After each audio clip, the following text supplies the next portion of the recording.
Hey guys, Jake Carlson here, host of the Modern Leadership Podcast. Are you ready to focus on amplifying your leadership superpowers? Let's go! Good morning, my friends and fellow elite achievers. Welcome to Modern Leadership. Jennifer, did you know that today is National World Password Day? I had no idea it was National Password Day. I don't even know what that is, Jake. Apparently, it's the first Thursday in May. Who knew? And how do I celebrate National World Password Day or World National Password Day? You might be asking.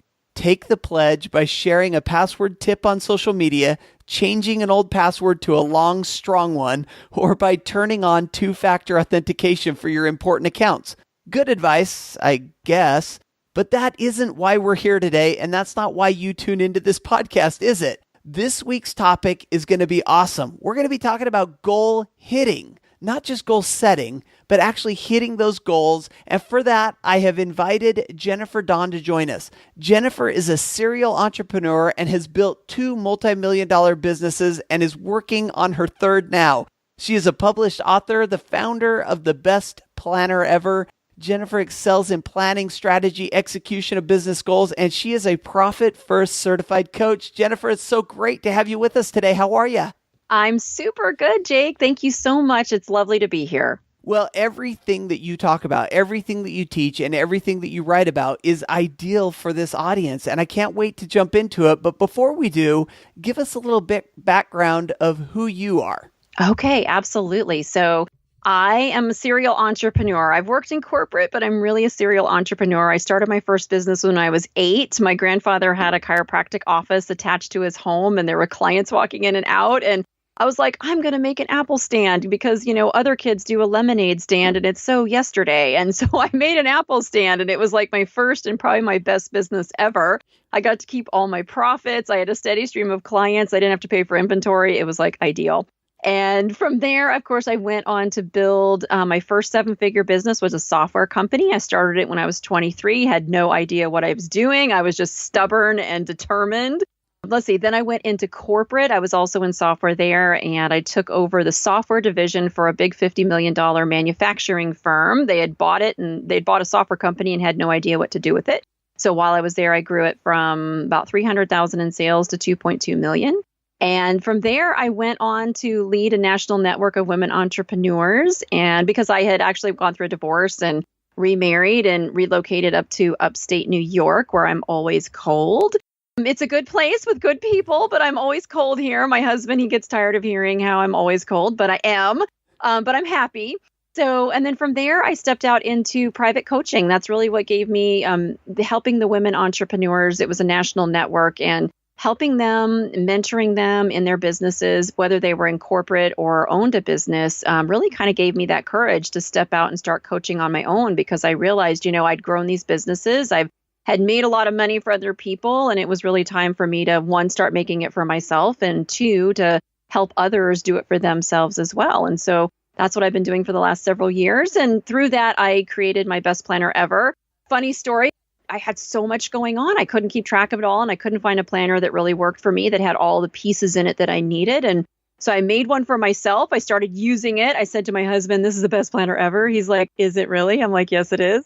And I was like, "You know what? I'm going to call it that." He's like, "Really? You're going to do that?" And I'm like, "Yeah, I'm totally going to do that." And so then I started using it with my clients, and they started getting great results. And then, of course, when I checked and saw that the domain was free, that was it. So it just became a business. How was it free? I mean, seriously. Right. Like, how was that free? Best planner ever. How would somebody not grab that already? Right? Well, this is a tremendous story, and there's so much going into what you're doing and your entrepreneurial spirit and everything. First question I have for you goes back to this Profit First certified coach, because we're big fans of Mike Michalowicz around here. We talk about the books. We've had him on the show. Tell us, and for those listeners who don't know, what's a Profit First certified coach? Yeah, absolutely. Love Mike. It's funny, when I was working for the Women's Network, I actually brought Mike in as one of our speakers. So we had a monthly meeting in New York City every month, and I brought Mike in. And I remember sitting in the audience and listening to him, and he's such a terrific speaker. He's just so fun to listen to. And I remember thinking, holy crap, if I had known this sooner, I literally would have spent millions of dollars better. And after I heard his speech, I totally started helping the women in our organization implement Profit First. When I went out on my own, I was actually a client of mine who said, hey, did you know that Mike certifies bookkeepers, accountants, and coaches? And I didn't know that. And so I went and got my certification like right away. And as I did this, when Mike found out I was out on my own, he actually asked me to start up and lead his mastery group. So I started his mastery group and ran it for about 2 years. So I got to know Mike really well, got to know Profit First really well, was helping his accountants and bookkeepers implement it in their own businesses. And then, of course, helping them implement it in their clients' businesses. So love Profit First. It's really all about managing the cash. It's not an accounting system. It's not like your QuickBooks. You still need that. It's really all about managing that cash as it comes in and setting up, like if you're familiar with Dave Ramsey, I kind of think of Profit First like an electronic envelope system for your business. That's how I feel about Profit First. It's really what you're doing. Well, I love the book Profit First, and just kind of a fun side story to this, I brought him on to come on the podcast and talk about the pumpkin plan. And while we were preparing for that, he was coming out with the new and updated version of Profit First. And he asked if he could send me a copy and if I'd read it and if we could talk a few minutes about it. And after I read it, I said, we got to talk about this, not the pumpkin plan. Right. And so I was interviewing him. I was sitting in my kitchen in Scotland. We were in just outside of Edinburgh, and the Wi-Fi was horrid. And so I kept dropping the call. And so if you ever listen to that episode, you'll notice that it's kind of cut and spliced together just because I kept dropping him and I'd call him back and apologize. Anyway, fun story, great stuff there. Let's jump into what you're doing and some of this great stuff that you're up to. And the first thing I want to ask you about is you got one question that really changed the course of your life forever. Share with us that question and tell us the story of how that changed your life. So this was during a time when I had gone to work for that big $50 million manufacturing firm. I was their software division president, and it was a really, really hard time in my life. And I was going through a divorce at the time. So I was separating from a man who was really not very kind, was somewhat abusive, and it was just a tremendous emotional stress on me while I was separating from this person who was not making it easy at all and didn't need to be in my life. And at the same time, I'm a horse girl. I've always had horses, and I lost 2 of my favorite horses within 30 days of each other. So one of them had gotten sick. I was, up at 5 a.m. doctoring him. And then the one that wasn't sick got sick. I had to put him down the same day. It was just terrible. And then within, a week or 2 later, the one that was sick, I ended up having to put him down too. So I'd lost 2 horses, was going through, this terrible relationship issue. And then in my job in corporate, I had discovered some problems in their software. So they had bought this company before they brought me in to run it. So they bought the problem, basically. Yeah. And I was seeing symptoms of it. I'm not a developer. I'm definitely an end user, but I know enough to be like, there's something wrong here. And what ended up happening was I discovered that they bought some pretty serious issues with this program. It was a cloud-based system. Because I had been growing the heck out of the company and been putting a tremendous load on this cloud-based software because I'd been adding so many new clients, we were starting to really see some issues. And turns out they had bought the problem. It was actually in a report. The owner just completely overlooked it. They knew about it and disclosed it. Yeah, absolutely, they knew about it, but he didn't want to own up to it. And he didn't want to fix it. And I had come from having my own company. And if I had a problem, I fixed it. That's right. And they didn't want to do what was right. What they needed to do was actually just redesign the system and rewrite it. Instead, they brought in some consultants who actually made the problem much worse. They wouldn't fix it. They wanted somebody to blame. They started blaming me because I'd found the problem. So, it was just one of these bad situations where I wasn't the owner of the company. I knew what was the right thing to do. I spoke up. It was funny. It was one of those moments where when I discovered the problem and I verified, like, this is the problem. I know the problem. I knew there was that little voice inside your head that's like, you can either do what's right and you can say what you found and you know the problem, but it's going to end your career. Or you can just be quiet and go with the flow and not do what's right and just, blame it on other things. Talk about high stakes. Yeah, definitely high stakes. And at this time, I'm the primary breadwinner. I have 3 children. I'm supporting them by myself. So there was definitely a high stakes here. And I remember sitting in my office that day and just being like, what do I do? But I did the right thing, and I sleep well at night because of it. I did the right thing. Long story short, they ended up blaming me for it. But as I was going through this, all these things are just hitting me. And I was literally going through like a functional depression. Every morning I would wake up. It was just like, oh my God, just put your feet on the floor, just walk across the bedroom, just get dressed. I was literally taking my life just, one step at a time to get through my day. So much emotional stress, it's just like from every angle, I was getting it between the horses and supporting the kids and, everything. When it rains, it pours.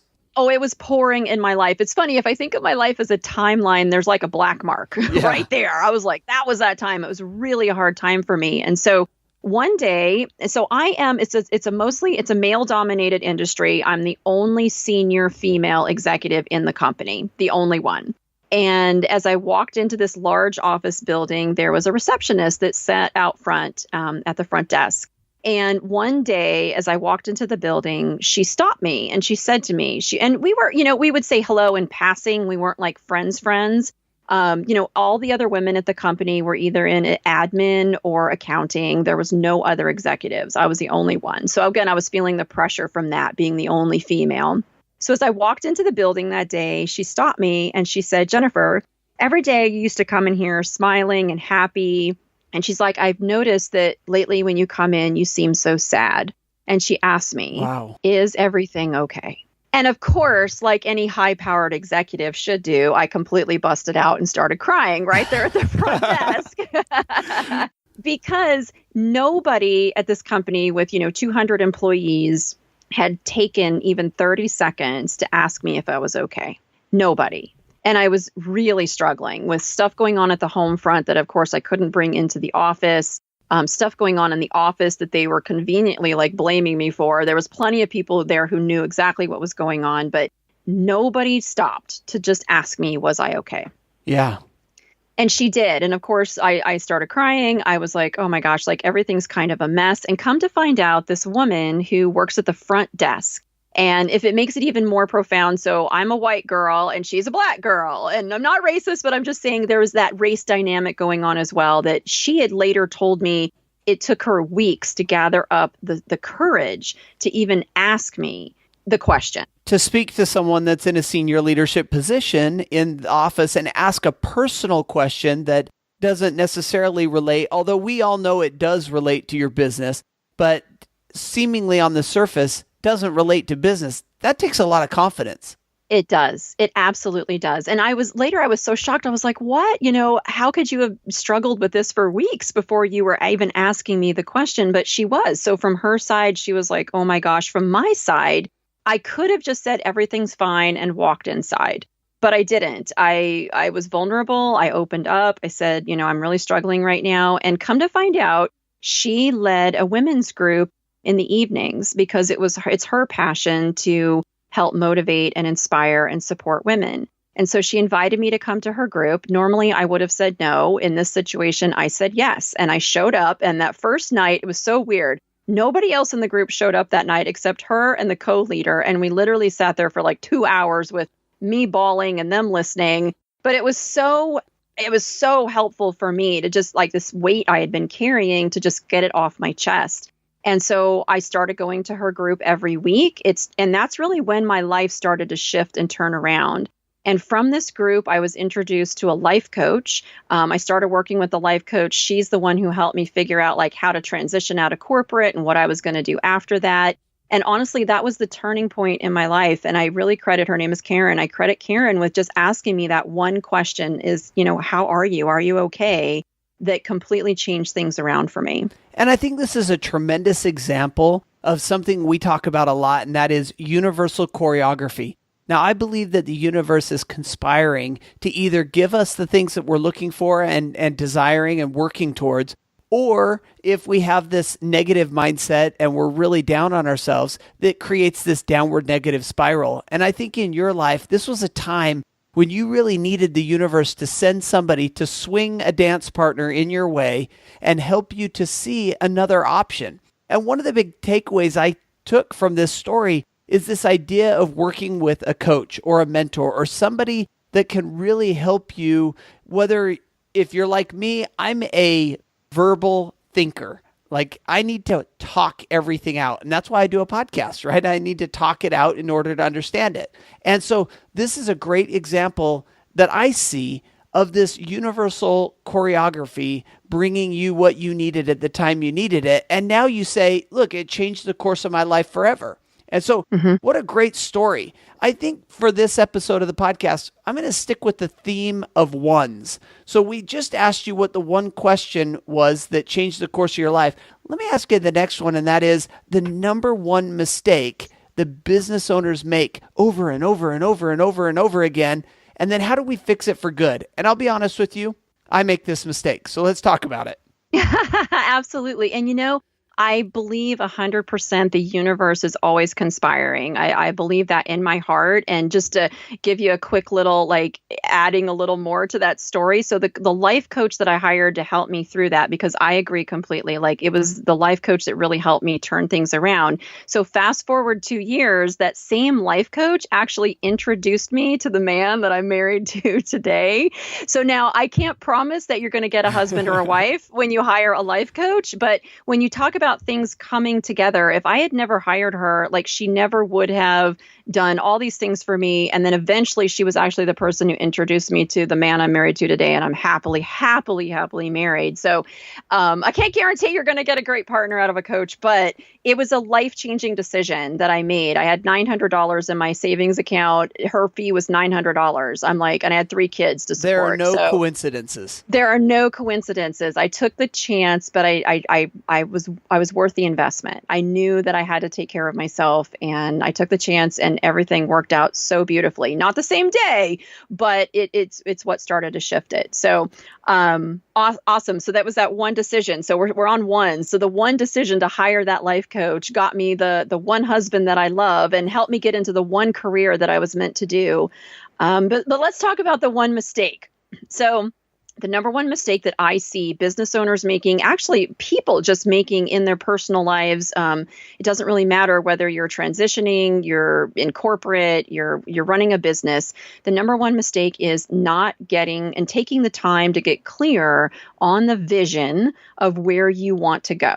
Vision is direction. We spend so much of our time just going through the motions every day and not really thinking about where do I want to end up. And that, for me, what I see is the number one mistake that people make. But I think you're absolutely right with that, because in life, if you don't have a destination, if you don't know the direction you're going, then it doesn't matter what you do. You're never going to get there if you don't know where you're trying to get. And one of my favorite stories that Zig Ziglar used to tell is about Howard Hill, the archer. And Howard Hill, this is, early 1900s, guy was the best archer that ever lived. And Zig would promise his listeners that with 30 minutes of him, spending 30 minutes with him, he could have you hitting the target more accurately and more consistently than Howard Hill could on his very best day. Then he would pause for dramatic effect, as Zig Ziglar always would. And he would say, provided, of course, that you blindfold Howard Hill and spin him around. And then you kind of chuckle, right? And you say, well, of course, how can he hit a target he can't see? And Zig would hit you with the zinger and say, how can you hit a target you don't have? And I think you're absolutely right. The number one mistake that business owners are making over and over and over again is they don't have a target. They don't know what they're aiming at. Therefore, they never know if they're hitting it or if they're off course. Absolutely. And it's one of those things that we're busy, right? We can procrastinate this so easily. We can make excuses around it, or I'm going to look at it tomorrow, or we sit down to do it and we're kind of lost. We're I don't even really know where to start. And there's just so many obstacles that can kind of pop up in your way and keep you from doing this work, but it is absolutely critical. In fact, I do so much in goals and time management and daily strategy. Obviously, I created a planner, for crying out loud. I love planning, right? But I would go so far as to say that if you spend a little more time visioning and getting super clear on where you want to go, that things will just start to sort of fall in line. When you know that destination that's in mind, things will fall in line.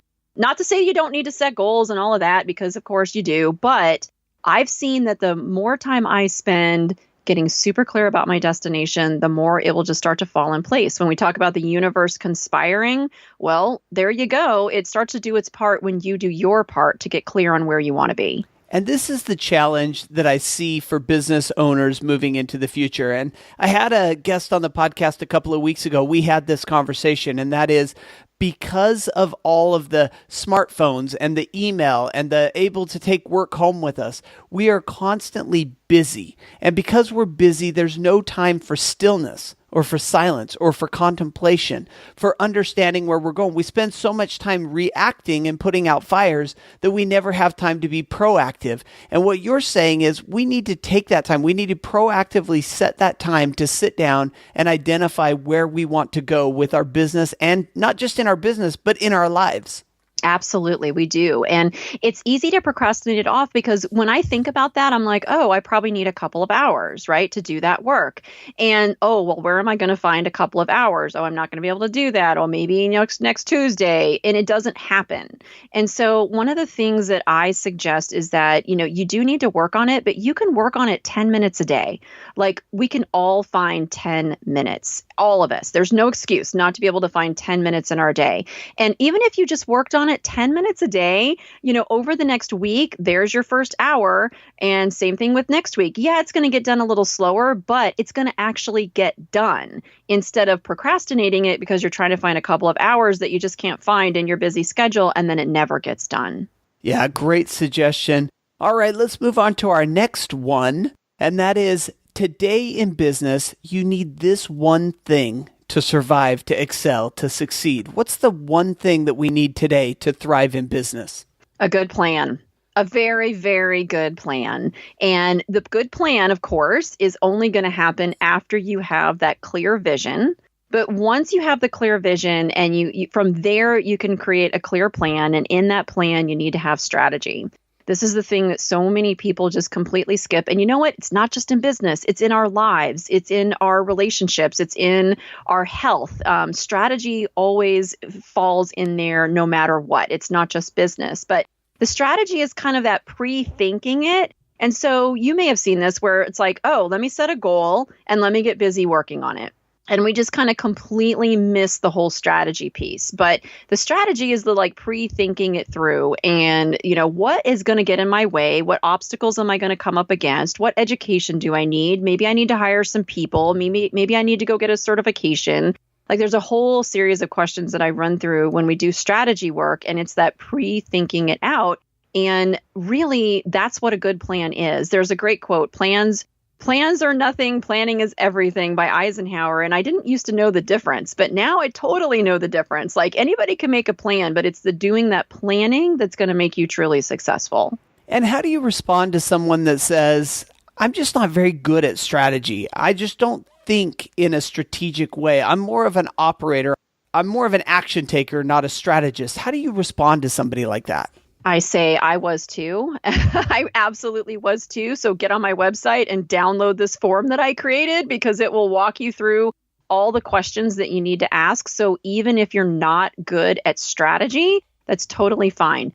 Get a tool to help walk you through the process. And when you understand the process, it makes strategy easy. And then you won't be able to use that excuse anymore.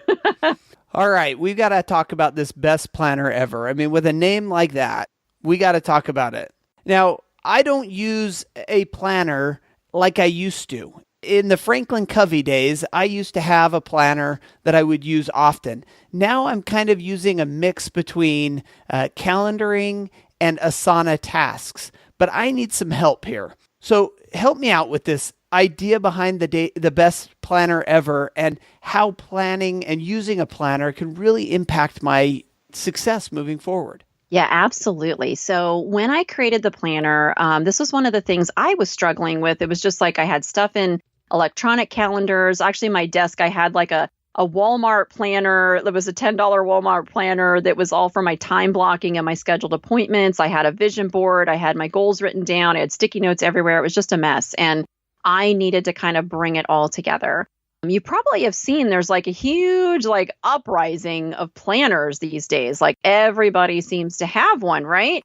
And I believe personally that one of the reasons why we're seeing this is because of what you mentioned, Jake, where the electronic world is just like everywhere. And the beautiful thing about a paper planner is that you can disconnect from all of it. And it's just like paper and pencil or pen and you, and it allows you to kind of do some of that thinking on paper.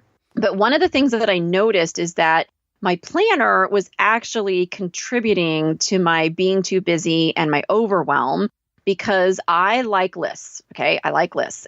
I like lists too. So right? I think we're in the same boat. Help me out here. Yeah. Right. And so probably you too. Do you like to you'll even write things on your list so just so you can cross it off? Even stuff I've already done. Oh, I already did that, but let me write it down so I can cross it off. Exactly. I'm the same way. And so I noticed that in some planners, they had really large areas where you could just make a giant to-do list. And so I, being the high achiever that I am, I'm like, oh, I've got to fill out every line. And so as I went back and I started looking at my time, I was realizing that I was crossing things off the list that actually were not high priority things because I was just filling the list and crossing things off because I love to cross things off. And so what I did in my planner is I actually switched that so that I could be much more intentional with my time. And I switched to a very, very simple system, ABCDE, of everything that I'm doing. So an A task is something that's a game changer. It pushes me out of my comfort zone. It usually is a 5 or 10 minute thing, but it moves me closer to my vision. So that's an A. That's like I try to do 1 or 2 A's a day.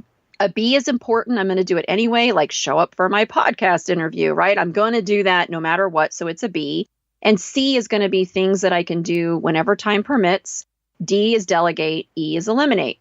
And so when I switched to this format, I noticed that before I could even put an item on my to-do list, I had to put it in A, B, or C. And it kind of just like gently guided me into like, where is my time really going each day? So instead of making this massive to-do list and just crossing off as many things as I could, which ended up being a lot of C tasks, right? Because those are easy. I can knock them off, but they're not important. They're not moving the needle on my goals. I started really being more intentional and like, wait a second, what's my A for today? So now this is, you'll hear this out of me all the time. What's your A for the day? I say an A task a day keeps failure away, because if you're always pushing the needle on your goals to get to that vision, it's just going to open up so many opportunities for you instead of just trying to cross things off a list. So that was probably one of the key things that I did in using a paper planner and in creating my own, was to just switch from massive to-do lists and being busy all the time to being more intentional. And also I sleep so much better at night because I'm like, no, I didn't get it all done. Nobody's going to, but I got the most important things done today. Yeah, this is such a great style of doing this. And I'm on your website. I'm looking through the planner. It's so well laid out. And I love this idea. You just got like 4 or 5 lines. I mean, you can't go crazy by writing this huge list. You just have to focus on what's important. And it reminds me, a couple of weeks ago, we had a orthopedic surgeon on the podcast, and he specializes in hands, like surgery on hands. And one of the things he said is that when we take a pen or we take a pencil and we actually put it to paper, that there's this connection to the brain that is much different than when we type, much different than when we text. When we put pen to paper, it has this connection in our brain that helps us to really identify what's important. And the second thing that I love about this is you have to pause and think about, be intentional about what's going to be an A, B, or C, as opposed to just my to-do list, Asana. I just type everything on there. A, B, C, D, E, all of those things are on there. And how do I differentiate when I'm looking at my list of 38 things that need to be done today? How do I differentiate between those that should be eliminated or delegated versus those that I actually need to focus on? And so I love this idea. Alas, we're running a little short on podcast episode time, and I want to switch gears just for a moment and talk about a section called Learning from Leaders. Does that sound like an okay plan?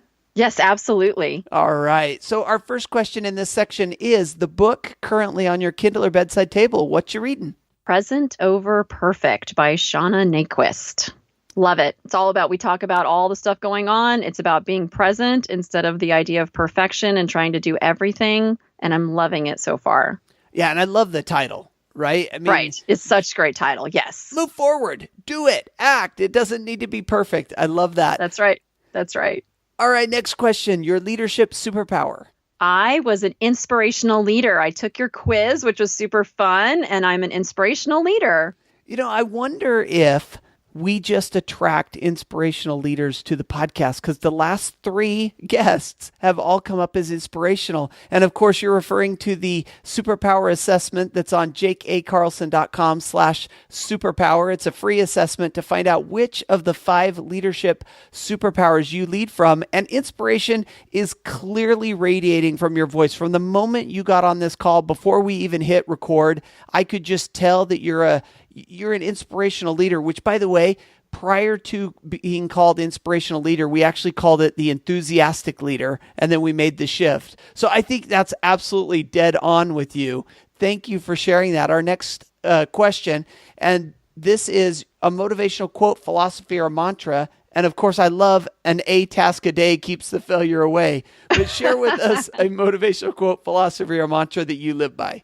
Absolutely. One of my favorite ones, Dolly Parton, the country music singer, said, "You'll never do a whole lot unless you're brave enough to try." And anytime I start feeling a little bit of fear pop up, I'm like, wait a second, if Dolly can do it, you can too. You just have to be brave enough to try. I love it. Our final question then is the book that you most often gift to friends, family, or colleagues. Absolutely. So for my clients, I gift actually 2 books. I gift them Traction by Gino Wickman and Profit First by Mike Michalowicz. So that's my ultimate favorite, business books to gift to my my clients. And personally, I end up gifting a lot of planners. I feel like if I can, help people really get a handle on their time management, giving them the gift of time, and in some cases, really gifting them their life back, when they learn how to do the visioning and the goals and then mapping it out each day and giving them a tool that they can follow, that to me is just like the ultimate gift, loving gift that I can give to family, friends, colleagues, everybody. Yeah, and that's the gift that keeps on giving, right? I mean, you open it up and you don't just read it and be done with it, but you continue to develop and evolve as an individual. A planner gift is such a great gift. And I assume that you've already picked up a copy of Mike Michalowicz's new book, Clockwork? I have, absolutely. I just finished it myself and I absolutely love it. I think it's a game changer. I do a lot of coaching myself and I find myself going back to it and referring to many of the stories in it to the people that I coach. So a great book. Thank you so much for sharing those learning from leaders, examples, and question answers. Before we let you go today, Jennifer, any last bit of advice and how can we find out more about you? And of course, pick up a copy of The Best Planner Ever. Absolutely. So you can find me on my coaching website, which is jenniferdawncoaching.com. Or, of course, you won't forget Best Planner Ever. Like, who could forget that? bestplannerever.com. You can find me on there as well. And I'm just really thrilled that you had me here today. And my final parting comment would be, if you're one of those listeners who maybe is struggling right now or going through a hard time, don't suffer alone. Reach out and find somebody to help you. Jake and I were both coaches, so we know the power of coaching. It was a coach that really helped turn my life around. So don't carry it all alone. You don't have to. Reach out and get some help that you need so that you can be the best and highest version of yourself that's possible. Such great advice, Jennifer. And I want the listeners to know that I only got through about 1/10 of the list of questions and ideas and things that I wanted to talk with you about because you're just doing so many amazing things. So thank you for coming on the show and being this week's guest expert. You're very welcome, and thank you for having me.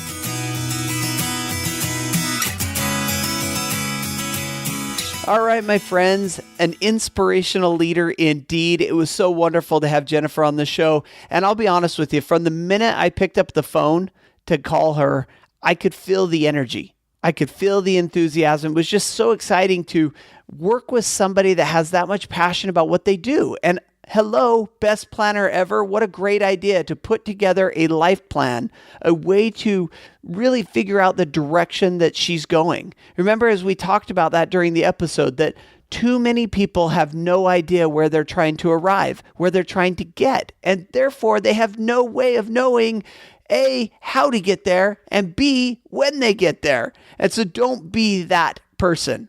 Identify where you want to go and the action steps that it takes to get there. Of course, everything that we talked about in this episode of the podcast can be found at jakeacarlson.com/ML118. And of course, happy National World Password Day. Until next week, I want to wish you the very best of days, an even better life, and of course, remember, everything is figure-outable.